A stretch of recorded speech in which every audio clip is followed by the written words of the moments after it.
Netcasts you love. From people you trust.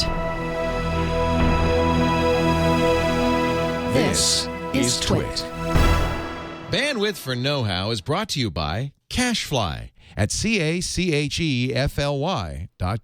Today we're going to take all your pictures and put them in one place. Today we'll show you how to organize your photos.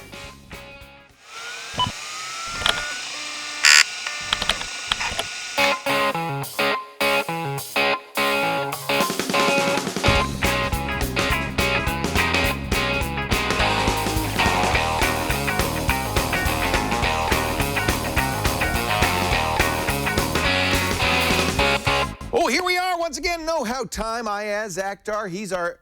Oh, look, he's wearing Pliny the Younger shirt. Yes, it's a local brewery. Well, from a local brewery. But, you know, very famous. I think people all over the world know Pliny the Younger. Yeah, it shows up for 2 weeks in February. Yeah. When I first learned about it, it was March of last year. I was like, You oh, just missed it, but you had it this year. Yep. Was it good? It was Everything you would hope it to be? Triple IPA, I love that stuff. This is not Beer Talk. This is the show where we show you how to do stuff. That's Windows Weekly. That's Windows Weekly, that's right. And today we actually have something that I think everybody can get some value out of, which is organizing your photos. Yeah, so the first thing I want to hit, okay, because we have lots of different photos. I know Leo takes lots of photos. I use lots of different devices. I want to be able to get all my photos into one location, and that's really troublesome at times. But first, it's all about photo collection. Let's get all of our photos in one space. So we'll get them in one space, then we'll learn how to organize. Yeah, because what's the point of organizing if you don't have everything yet?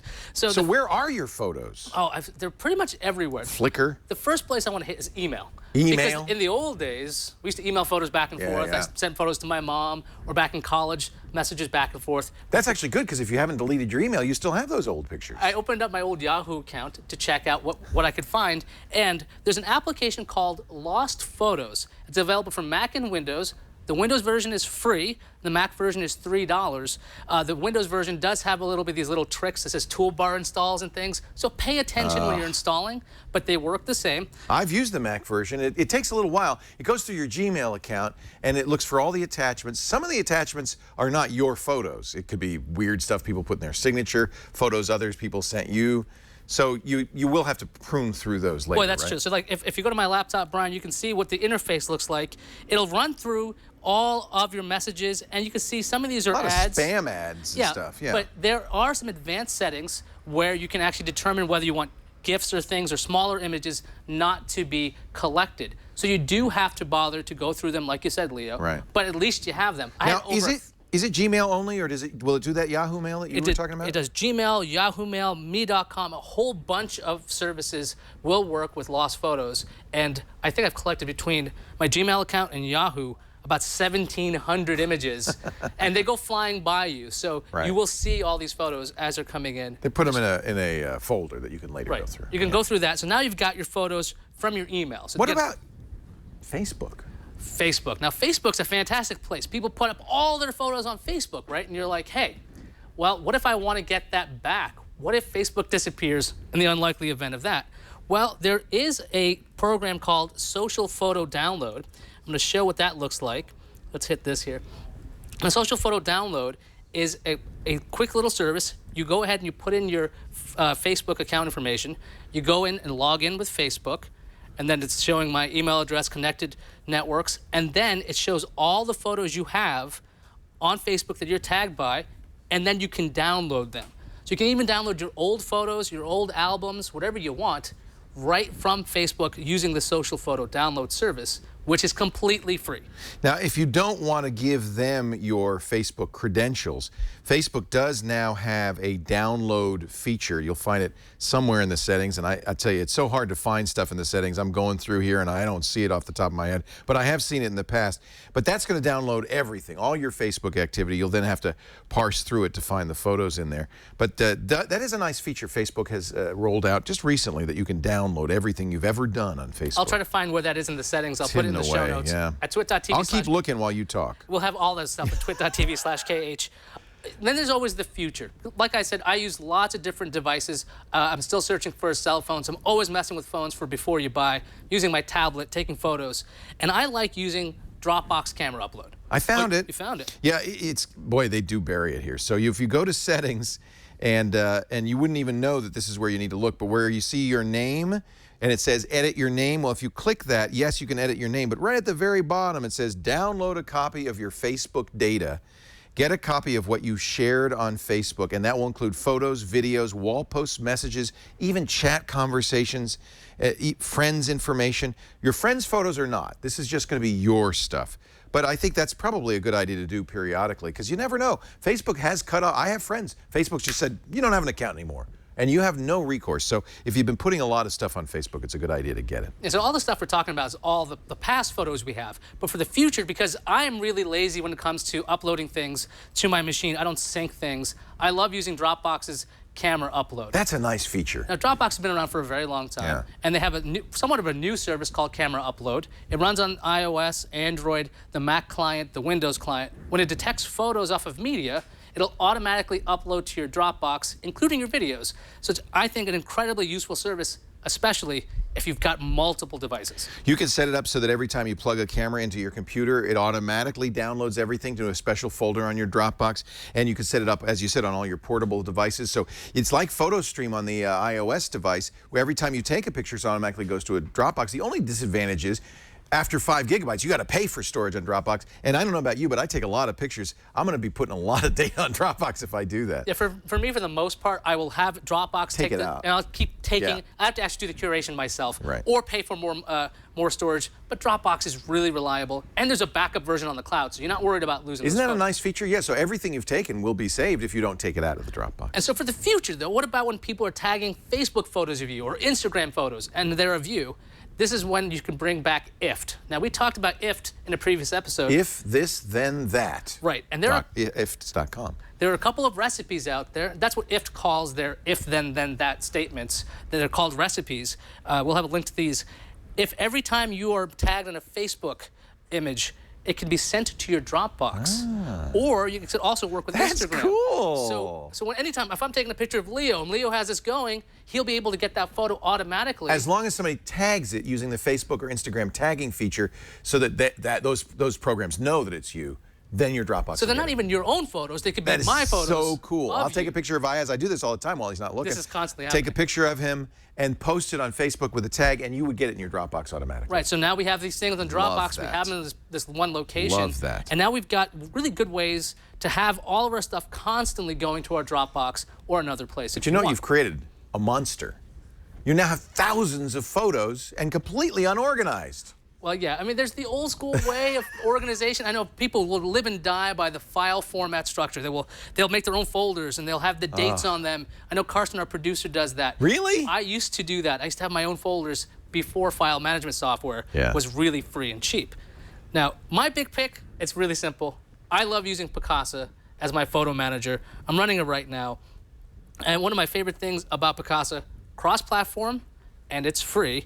So, and Google bought it a long time ago. Picasa is available for Windows and Mac, and it will import all your photos. It will organize them for you. You can tag faces if you wanted to on this.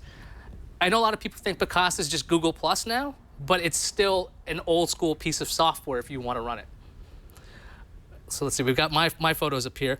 Now, one of the cool features about Picasa that I love is the deduplication feature. It's an actual thing. So let's say you've organized all your photos. You got them all in one location, but you have lots of copies of things. It's an experimental feature. I'm just going to look for it here.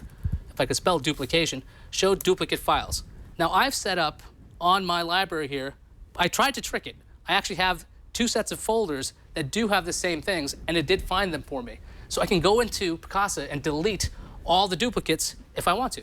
Now, again, this is on Google, so you get a certain amount of gigabytes free, around 7 or 8. Oh, no, this is the software on your laptop. Oh, you're storing it on your laptop. Yeah, so there's no limit there.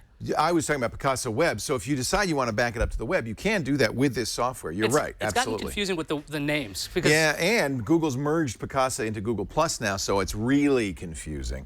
Oh, I'm sorry, you're using the desktop software. It's a good way to organize it, but I do still like to have that backup on Picasa Web. You have that option, and like you don't even need to sign into Google when you're using Picasa, the piece of software. Right now, I'm not signed in. Yeah. I'm not uploading anything. They will. Well, right now. I just feel like, and the chat room's saying it too, you just feel like something's going on at Google, that they're going to start to merge that with Google+, and pretty soon it's going to be online. Well, then get the old versions now. Yes, save while them. you can, and use them, because software's software. You have it, and you can still use it. Speaking of that, I once asked Peter Krogh, one of my favorite photographers, he's a pro and an expert. He wrote the Digital Asset Management book, and if you want to really get deep into this, the damn book is a great book. And I said, what do you use, Peter? You know, you're an expert in this. And he used something that is no longer available called Expression Studio. Okay. Microsoft bought them, then discontinued it. Thank you, Microsoft. If you look around, you can still find copies of this. And it is a way of not only organizing your photos, working with your photos, but also keeping track of them. Because if you're a photographer, you might have 100,000 or more images. They're not all going to be on your current hard drive. And that's one of the problems with Picasa Web. You need to take them, put them on backup drives, and then you need to know where they are. So Expression Studio, and I'll show you another program that'll do this, will keep track of the thumbnails. So you can say, oh, I like that picture. Where's the original? And they'll say, oh, that's on drive 24 over in the closet. And you can go get that drive, hook it up, and have access to it. That's when you've really got a lot of stuff, when you have it on multiple external drives. Now, Leo, you take pictures with something called a camera. I'm usually using a phone or something. Yeah. Something that's always connected. How on earth are you getting your photos? Actually, I'll show you. Hey, Alex, would you go get my camera, or Karsten? It's on my desk there. I'm going to take a few photos, and I'll show you what I do. Okay.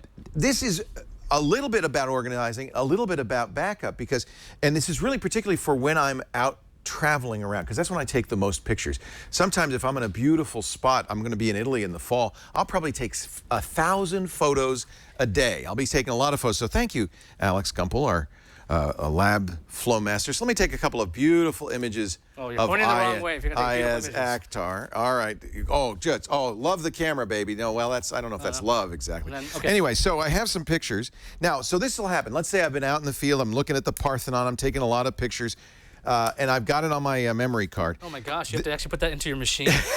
What is this, a Stone Age? Yes, I'm going to stick it in my machine. Yeah, if you take it with a camera phone, you don't have to worry about this. But if you really use a good camera, you're going to want to be doing this. And notice this machine has not one but two hard drives hooked up to it. Now, these are USB 3 drives. Modern computers, Windows and Mac, have USB 3. Definitely something you're going to want to do if you have it. It's so much faster. And I have two different kinds of drives. This is an SSD drive, very fast, but it's smaller. Is that the one you took out of your it is machine? the one that was in there. We showed you how to do an SSD upgrade of the MacBook Pro. So now it goes in an external enclosure. That's about 250 gigs. I have 300 gigs free on my hard drive. So as I travel, 300 gigs is probably going to be enough for the trip. So I will import the photos onto here, but I will back them up onto not one but two drives. This is a Western Digital My Passport 2 terabyte drive. These are getting cheaper and cheaper. I bought this, and I bought a special hard shell case. See, I don't want to lose a single photo. So what I'll do is, and I'll do it right now, is I'll stick the memory card in here, and that'll launch the program I use, which is called Adobe Lightroom. This is Windows or Mac. It's about 120 bucks, I think, something like that. You can use, if you're on a Mac, Aperture to do some of the same things. What this program does, which is so great, is not only does it import all your photos, I'm going to do that in just a second, but it also catalogs them, makes thumbnails. The thumbnails are preserved in the catalog even if the photo is not available, and it will tell you where it is if it's offline. So this is a way of cataloging as well as editing your photos. So you could have a small hard drive and still be able to access later on when you attach your external? Yes, exactly. Oh, that's awesome. So I'm going to import these wonderful photos I just took of Ayaz Akhtar. Those are pictures of me. Those are lovely photos, and as I import them, it's going to, so understand what's going to happen. I've got several copies now of this photo. I have one on the SD like that card. First one. I got a profile picture. That's now. actually a good. That's actually a good picture. That's a rarity. There's a good picture of me. That's a good-looking fella right there. Right? I don't know who that is. Okay, let's continue. That's much more like this one we're going to throw out. Let's just delete that. Oh, we should make that my profile right now image. from the disk.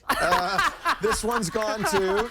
Okay, but that one I'll keep. Oh, I like that one. I'll keep that one. So we got two good pictures here. Yeah. All right, and I might want to modify this. Lightroom is great for editing. You can import it into Photoshop. I can even make it black and white. In fact, you want to see a nice black and white version of this? I'd love to. I am a big fan of Lightroom, so I'm going to go to the Develop tab in Lightroom. I think we've got our thumbnail for the episode, by the way. That's a good-looking picture of you, all right? And let's try some of the black. I have some good black and white presets here. That looks pretty good. So there we go. That is your headshot from now on, the Ayaz Akhtar headshot. Now, I've already got two copies because I set up Lightroom, and you can easily do this. to make a copy of the photo from the SD card onto the hard drive, where it is organizing it, and you can also set it up this way, and I have set it up this way, by year, month, and day. So I have folders within folders within folders. Every year has a folder. This will be in 2013. Within that will be an 03 folder for the month of March, and this is the 15th, so there'll be a folder inside 03 that says 15. So I can actually, by day, go to each picture I've taken. That's on the local hard drive, okay? So that's, now I've got a copy, and I think I'm going to consider this the original. Now, the only problem is you often erase these and reuse them. I suggest having enough for your trip. So if you have 4 or 5 of these, you may not have to erase them. That means that you're not even, this is a backup, okay? So Lightroom is obviously, it costs about $100. It's now, worth it, though. It can handle a lot of that raw format, all those fancy formats. It handles all the formats. It gives you a chance to edit the files. And in terms of what we're talking about, it also lets you organize them and keep track of where they are. Now, what I'm going to do is run a program called Chronos Inc. There are lots of ways to do this. This is how I like to do this. It's about a $50 program that is going to take the photos from my local hard drive and make copies, synchronize those to the 2 external hard drives. It'll do this quite quickly because these are very fast USB 3 drives. So now I have 4 copies of every photo, and I'll do this every single night before I leave. Let's show you the Chronos Inc. I'm going to choose the source, which will be in my pictures. So is Chronos Inc 2013. like a really nice GUI version of rsync? It's exactly what it is. You are a smart man. This is an interface to rsync. And rsync, if you haven't used that in Terminal or other things, it can be fun to use if you like messing with that stuff, but this definitely seems worth it if you're going to be able to sync things. It's a lot faster. And now you notice I have a folder 2013 already on my external drive. That's fine, because what it's going to do is it's just going to synchronize, only copy the changes. That's what rsync does as well. Right. It only copies the changes. So now it's copying those IAS photos into that folder 2013. Then I'm going to run a second Chronos Inc and copy from the Envoy, which is the SSD drive, to the Passport. So now I will have 4, not 1, not 2, not 3, but 4 copies of each photo. The SD card, I may end up erasing that, so we won't necessarily count that. On my local hard drive, that's where I'm going to be working with those files. I've made copies to these 2 external hard drives, and then when I pack my bags, this one's on my carry-on and this one's in my checked bag.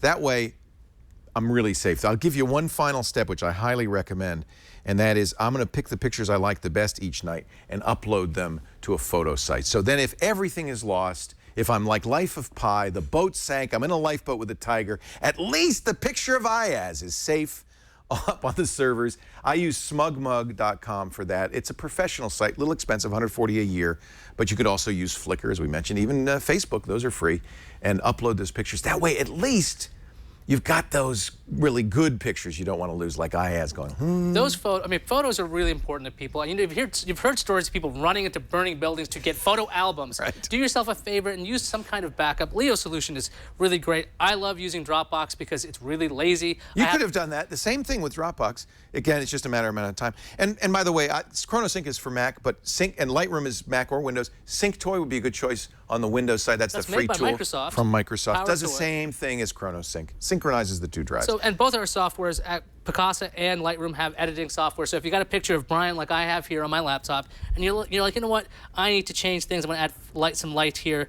Look at that. You can add things. That's Picasa. This is Picasa. So yeah, it's, you know, Picasa's free and it does a pretty good job. For most people, that's probably all you need. And if you want to tinker around with Picasa, you can upload things to Picasa Web, like Leo was mentioning. And there is a Facebook plugin that used to have all of these services that you could upload to, but Google stripped that out. There is a Facebook app out there. We'll have a link to that in the show notes. That's why I like Lightroom. It works with Flickr, it works with Facebook, it works with SmugMug. You get plugins for almost any photo site, PhotoBucket even, Dropbox, and you can automatically export your photos to those sites, so you never lose a photo. I think that's the best picture I've ever taken of you. I think that is the loveliest photo that exists known to man. I think that Mona Lisa's in for some competition. I mean, that's going to be hanging in museums everywhere. Well, here's the good news. We'll never lose that picture. I guess not, no, because it's also on this podcast, which will be available at twit.tv/KH. We have tons of show notes for every episode there. We'll have links to all the things we talked about, services, the apps, anything you can think about. It's up at twit.tv/KH. You can also download episodes. If you want to just listen to audio, we've got that available. You want to watch it in HD, we let you do that too. So we've got all of that, twit.tv/KH, and you guys can always give us an email at knowhow@twit.tv or join our Google Plus community. There's over 1,900 of you in there, and I'm telling you, it's running like an old school forum. People are helping each other out back and forth, and it's available at gplus.to/twitkh. That's the easy one, or you can just do a quick search for knowhow on Google Plus. I'll send you this one as an extra. You can use that as your headshot when you're thank you. trying to get in the movies and that kind of thing. One day. Good looking fella. Thank you, Leo. And that wraps up for us. Thanks for joining us. Now that you know how, get out there and organize your photos. Back them up too.